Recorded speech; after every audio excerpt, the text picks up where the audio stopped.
Setiap hari, kita membuka mata dan langsung disuguhi berbagai citra. Di layar televisi, di papan iklan raksasa di jalanan, hingga di lini masa media sosial yang kita gulir tanpa henti. Seringkali, yang terpampang di sana adalah gambaran wanita cantik dan menggoda. Sosok dengan kulit mulus, tubuh proporsional, dan senyum menawan yang seolah tanpa cela. Citra ini begitu sering muncul, begitu dominan, hingga tanpa sadar menjadi sebuah standar. Ia menjadi referensi tentang bagaimana seharusnya perempuan terlihat. Media, dengan kekuatannya yang luar biasa, telah berhasil menanamkan sebuah idealisme kecantikan yang spesifik ke dalam benak masyarakat luas, seolah hanya ada satu cetakan untuk menjadi menarik. Daya tarik fisik sebenarnya adalah sebuah konsep yang universal. Sejak zaman dahulu, manusia secara naluriah tertarik pada keindahan visual. Ini adalah bagian dari biologi kita, bagian dari cara kita berinteraksi satu sama lain. Namun, yang perlu kita catat dengan saksama adalah bagaimana standar keindahan itu sendiri sangatlah subjektif dan cair.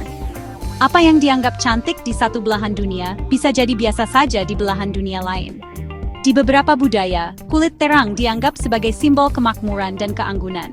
Namun di tempat lain, kulit yang lebih gelap dan eksotis justru dipuja sebagai tanda kesehatan dan vitalitas. Keragaman inilah yang seharusnya dirayakan, bukan diseragamkan. Perdebatan kemudian muncul ketika kita melihat fenomena ini lebih dalam. Di satu sisi, kita harus mengapresiasi keberanian perempuan dalam mengekspresikan dirinya. Kebebasan untuk tampil sesuai keinginan, untuk merasa percaya diri dengan penampilan fisik, adalah sebuah bentuk pemberdayaan yang tidak bisa diremehkan. Itu adalah hak setiap individu. Namun di sisi lain, ada bahaya besar yang mengintai.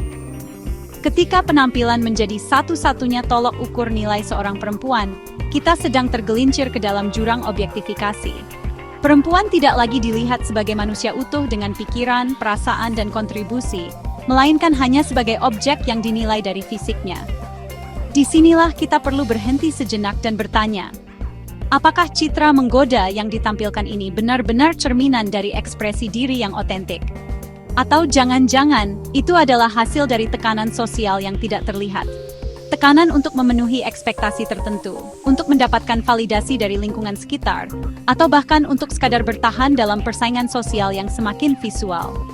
Garis antara pemberdayaan diri dan pemenuhan tuntutan eksternal menjadi sangat tipis. Inilah dilema yang dihadapi banyak perempuan hari ini. Sebuah pertarungan sunyi antara menjadi diri sendiri dan menjadi apa yang dunia ingin lihat. Industri kecantikan dan mode memegang peranan yang sangat besar dalam membentuk dan menyebarkan standar daya tarik ini. Mereka bukan sekadar menjual produk seperti lipstik atau pakaian. Mereka menjual sebuah mimpi, sebuah aspirasi. Iklan-iklan yang mereka produksi secara konsisten menampilkan model dengan kriteria fisik yang sangat spesifik, menciptakan ilusi bahwa kebahagiaan dan kesuksesan bisa diraih dengan memiliki penampilan tersebut. Media sosial kemudian mempercepat penyebaran standar ini dengan skala yang belum pernah terjadi sebelumnya. Algoritma yang dirancang untuk menampilkan konten populer semakin memperkuat citra kecantikan yang seragam, membuat standar sempit ini terasa seperti sebuah kebenaran mutlak. Namun, di tengah gempuran standarisasi ini, muncul sebuah perlawanan yang kuat dan inspiratif. Gerakan seperti body positivity dan self-love mulai mendapatkan gaungnya. Gerakan ini mengajak kita semua, terutama perempuan, untuk merangkul dan mencintai tubuh apa adanya. Pesannya sederhana namun mendalam. Setiap bentuk tubuh, setiap warna kulit, setiap ketidaksempurnaan adalah valid dan berharga. Ini bukan sekadar tentang merasa nyaman dengan penampilan, tetapi lebih jauh lagi, ini adalah sebuah pernyataan politik. Sebuah penolakan terhadap standar kecantikan yang tidak realistis dan seringkali merusak kesehatan mental. Pemberdayaan sejati datang dari penerimaan diri, bukan dari upaya tanpa henti untuk mengubah diri. Jika kita melihat perbandingan standar kecantikan antar budaya, kita akan menemukan betapa kayanya definisi indah itu. Di beberapa suku di Afrika, misalnya, perempuan dengan leher jenjang yang dihiasi tumpukan cincin dianggap sebagai puncak keanggunan. Di Jepang, gigi ngsul atau yaeba justru dianggap imut dan menarik. Sementara di banyak budaya barat, tubuh yang atletis dan kulit kecoklatan menjadi idaman. Perbedaan ini menunjukkan bahwa kecantikan sesungguhnya adalah konstruksi sosial dan budaya. Tidak ada satupun standar yang superior dari yang lain. Memaksakan satu standar untuk semua orang sama saja dengan mengingkari kekayaan peradaban manusia. Dualitas antara ekspresi diri dan tekanan sosial menjadi semakin rumit di era digital. Seorang perempuan yang mengunggah foto dirinya dengan pose yang dianggap menggoda bisa jadi sedang merayakan tubuhnya dan merasa kuat. Ini adalah bentuk ekspresi dirinya yang sah. Namun, pada saat yang sama, pilihan ekspresi itu mungkin juga tanpa sadar dipengaruhi oleh tren yang sedang populer atau keinginan untuk mendapatkan likes dan komentar positif. Sulit untuk memisahkan keduanya secara tegas. Yang terpenting adalah menumbuhkan kesadaran kritis, baik bagi yang berekspresi maupun yang mengamati, untuk selalu mempertanyakan motivasi di balik setiap citra yang kita konsumsi dan kita ciptakan.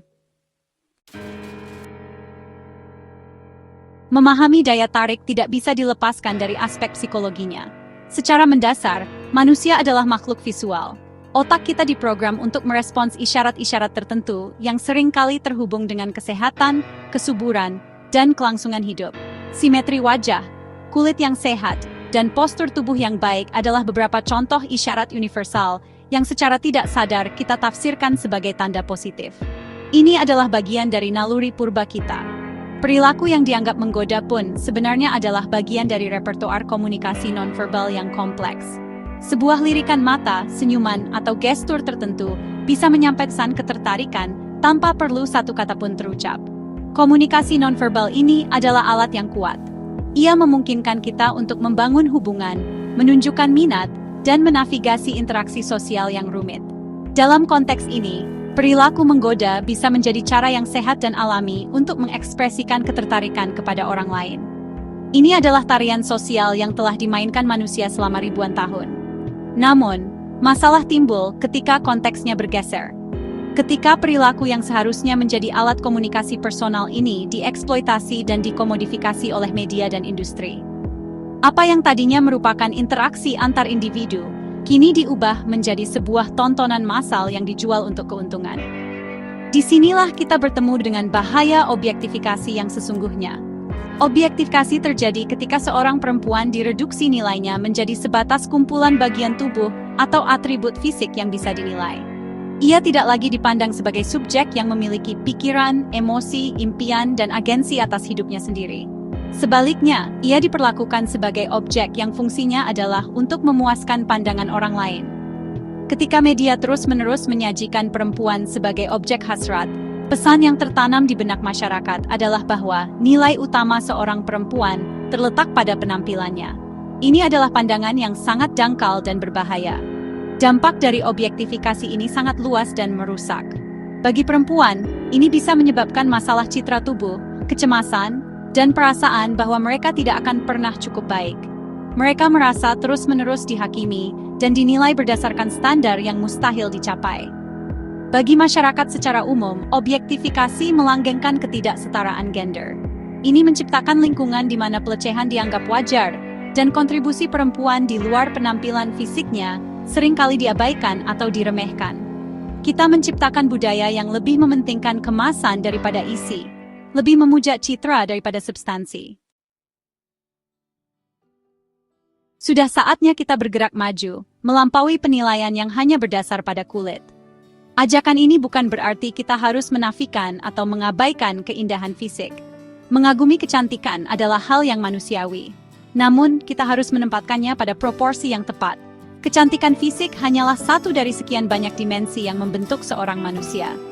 Ada kecerdasan, ada kebaikan hati, ada selera humor, ada kekuatan karakter, ada ketangguhan dalam menghadapi cobaan, dan ada begitu banyak kualitas lain yang jauh lebih mendefinisikan siapa seseorang itu sebenarnya. Inilah yang harus kita cari dan hargai. Tanggung jawab ini ada di pundak kita semua. Sebagai konsumen media, kita perlu lebih kritis terhadap citra yang kita terima. Kita bisa memilih untuk mengikuti akun-akun media sosial yang mempromosikan keragaman dan pesan positif. Kita bisa menolak narasi yang merendahkan perempuan menjadi sekadar objek. Sebagai kreator, baik dalam skala besar maupun kecil, kita memiliki kekuatan untuk menyajikan narasi alternatif. Narasi yang menampilkan perempuan dalam perannya yang beragam, sebagai pemimpin, ilmuwan, seniman, ibu teman, sebagai manusia yang kompleks dan multidimensi. Perubahan dimulai dari pilihan-pilihan kecil yang kita buat setiap hari. Penting bagi kita, sebagai sebuah masyarakat, untuk secara sadar menggeser fokus. Dari sekadar melihat penampilan, menjadi mengenal manusianya. Ini berarti kita harus lebih banyak mendengar daripada menghakimi, lebih banyak memahami daripada menilai.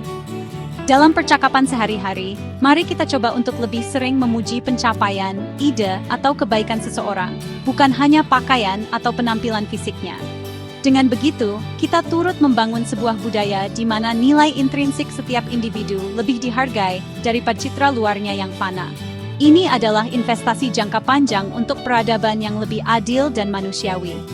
Pada akhirnya, setiap perempuan berhak mendefinisikan kecantikannya sendiri. Ia berhak merasa nyaman dan berdaya dengan cara apapun yang ia pilih, selama itu datang dari keinginan otentik dirinya. Tugas kita bersama adalah memastikan bahwa masyarakat di sekelilingnya adalah tempat yang aman untuk melakukan itu. Tempat yang tidak akan mereduksi nilainya hanya karena penampilannya. Mari kita berkomitmen untuk melihat lebih dalam, melampaui permukaan, dan menghargai setiap manusia secara utuh. Karena nilai sejati seseorang tidak pernah bisa diukur hanya dengan pandangan mata. Ia harus dirasakan dengan hati dan pikiran yang terbuka.